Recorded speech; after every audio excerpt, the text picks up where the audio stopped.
Hello everyone, welcome back to another GT Sport video. Today, I will be showing you some gameplay from the 2019 Manufacturers Season Round 1, which is Group 3 at Dragon Trail. And as you can see from the start of the video, I chose the BMW as my manufacturer this year, mainly for the Z4, which is one of my favourite GT3 cars to drive in this game, because it's very lightweight, handles well, and pretty as listen to the sound that it makes. And you're hearing a whole lot of that as I pretty much just stay at the limiter on this outlap trying to burn some fuel so I can reduce my weight for the ultimate qualifying time. And speaking of qualifying times, I suppose I should get right to my best lap for you.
On my best flying lap, I managed to set a 1:38.8.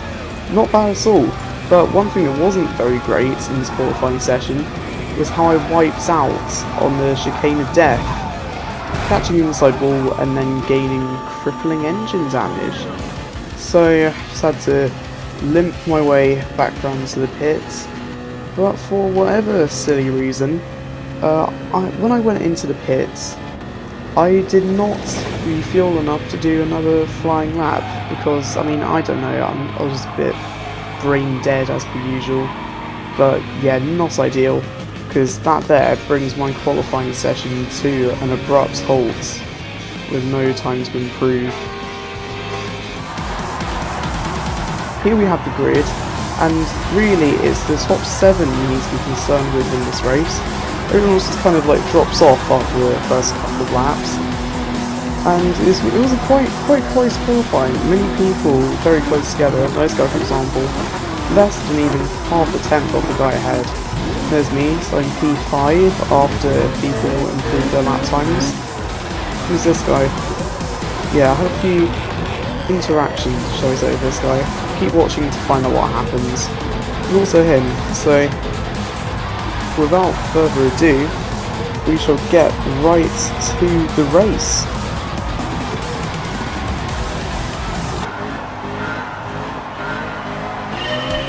We are now go for the first round of the Manufacturers Cup, and I immediately tuck into the slipstream of Porsche to try and give me a good tow down the main straight, because one thing the Z4 doesn't have much of is power, and it doesn't really help when you're trying to save fuel. But that's not even going to matter as I send a forceful overtake to the inside, but then he requires just as much force, squeezing me wide to keep place. And I suppose I really deserved it because I was a bit of a cheeky move into T1, so that lets the Supra alongside me, and coming into the tight right-hander, he goes up my inside after I receive a complimentary punt from the Merc behind. And Honda gets decimated by penalty, as we then go to run up the hill. And oh, the chaos that unfolds at this hairpin is unholy.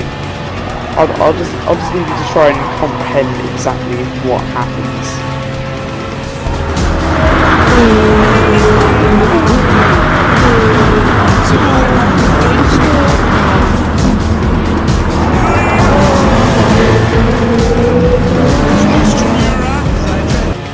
So yeah, things got a bit messy back there, with the Merc breaking early and catching me unawares, so I inadvertently slammed into the back of him, making him hit Porsche ahead and sending him to the Shadow Roll, where he's not seen for the rest of the race, unfortunately. So yeah, not the best start.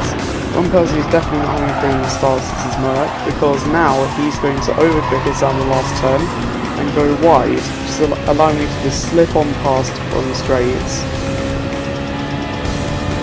So, one bad thing about driving the Z4 is that you need to rev it quite a lot to get the maximum power out of it, which is, as you may know, not very helpful when you're trying to save fuel. So, you will see me short shifting, but I won't be short shifting that much. And I'm not going to be going above lean setting 2, just purely because it will compromise my straight line speed too much. And oh yeah, that thing on the top, yeah, this is a dangerous track, so just for fun, thought I'd like to give you folks home a counter of how many times I've even died during this race. Basically, there are lots of things which we define as near death on this track, but usually especially buttock clenching corners, where on that right hand kick you saw back there, my outside wheel was just taking off of the ground very unhelpfully. So coming into the death chicane, I'm going to have another one of those near death moments before speeding up the footage until something once again more exciting happens, I suppose.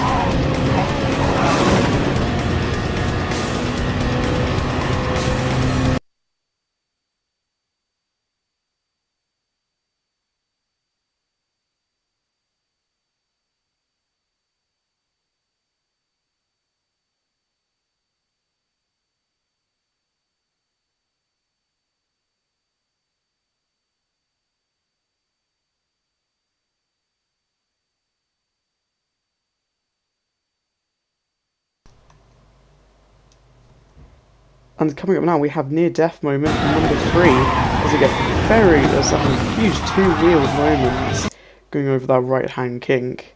We speed up a bit more to, you never would have guessed it, the next lap. And this is lap 5 at this point. Super behind has caught up, and we're both going to go into the pits. As you see on the left hand side, he has saved 2% more fuel than me. Oh my, that's only 2%, and he's 0.3 seconds behind. And he is going to jump us in the pits, which really does show the importance of fuel saving in these FIA races, as then I'm now to get back past him. But as you will see, that doesn't go the best. It does get a bit messy, and also I feel bad for this, because he was having a great race and I inadvertently ruined it just by the poor judgment, really.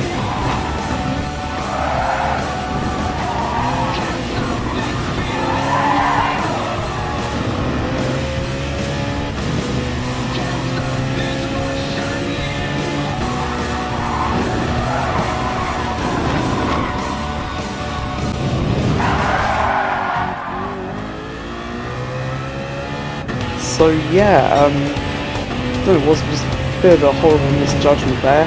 Basically, I went for a space which wasn't there, and that's quite ironic because I really don't like when people do that to me. I don't know what it was, he braked a little early, and somewhere in my mind, it just thought it was a great idea to go and just lunge at him. And sadly, that ended any chance of him finishing highly in this race. And so now comes one of the more interesting points in the race. There are two very viable strategies for this race, one of them being the nose stop, which this Ford Mustang head is on. And when he started, I think it was 16, and now he's up to 3rd, so by the end of the race he's definitely going to make some gains. but minimising time loss sort of straight up the inside on the S-Bend complex going up the hill.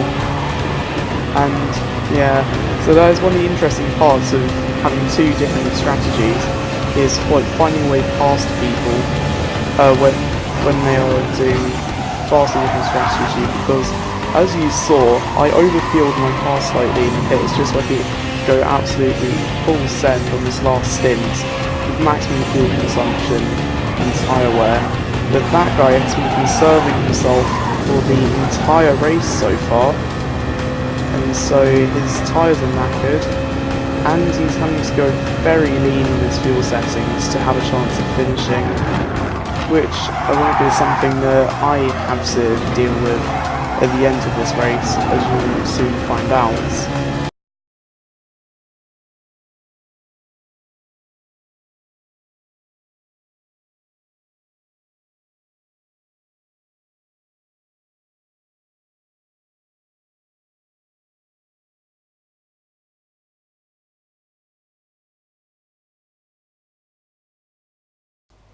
Rejoin the session on the final lap. Just we have another near death moment there going over the curbs at the death chicane. But there's a slight problem, and it's this. Yeah, barely any fuel left, basically running on vapor. And so I realised that just as I'm about to go over the line, I was short shift heavily into 6th gear because I really don't want to run out of fuel over the line, because that is one thing I managed to do during practice for this event. But thankfully I do manage to go over the line without being overtaken by the Merc behind. I've come to finish a solid 3rd place, and in my opinion, if you finish higher than where you started, that is a win in my book.